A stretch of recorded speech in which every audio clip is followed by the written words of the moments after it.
I really don't do first impression videos often, but I just got this out of the box, and it's the new WiiM subwoofer called Sub Pro, and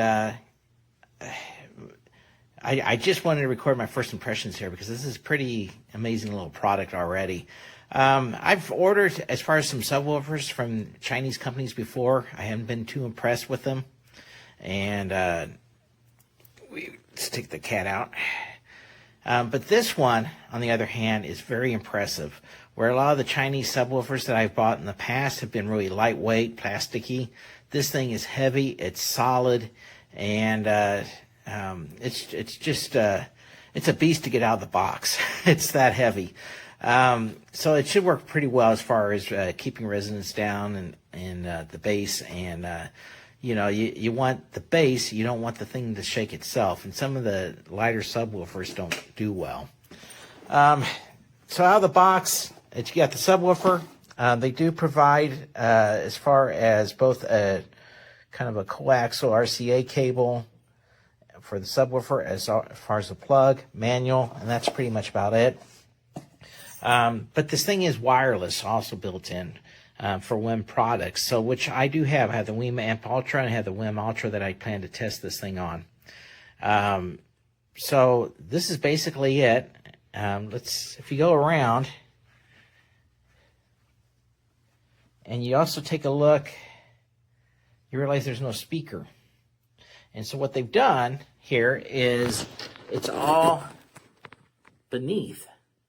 And so the subwoofer basically projects downward, just kind of like you would have as far as a firing down subwoofer on maybe the larger tower speakers that you see.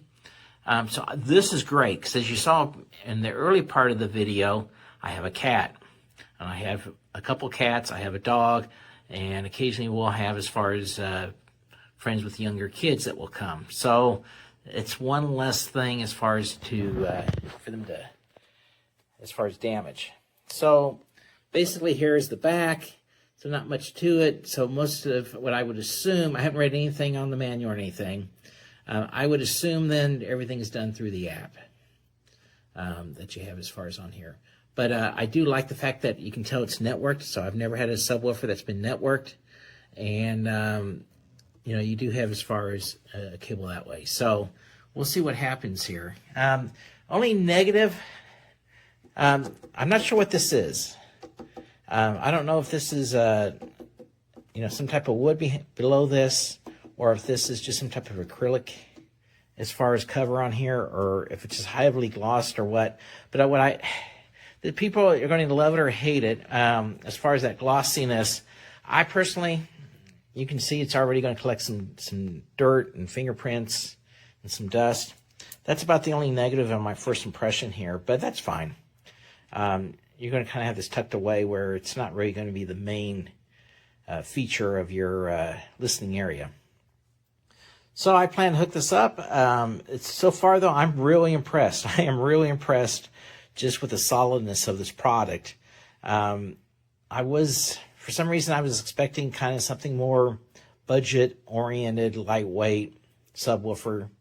So I'm really hopeful that this thing's going to sound great into the room. And I'm really interested in this firing down as far as subwoofer, you know, as far as the subwoofer speaker, and then also the port is below there. So there it is. It's really meant, I think, as far as, you know, set it up, forget about it type product, which is what you want. You don't want to be fiddling with the subwoofer and having to worry about it all the time. So anyway, that's my first impressions. They're positive. We'll see what happens in the days to come as far as when the actual review happens.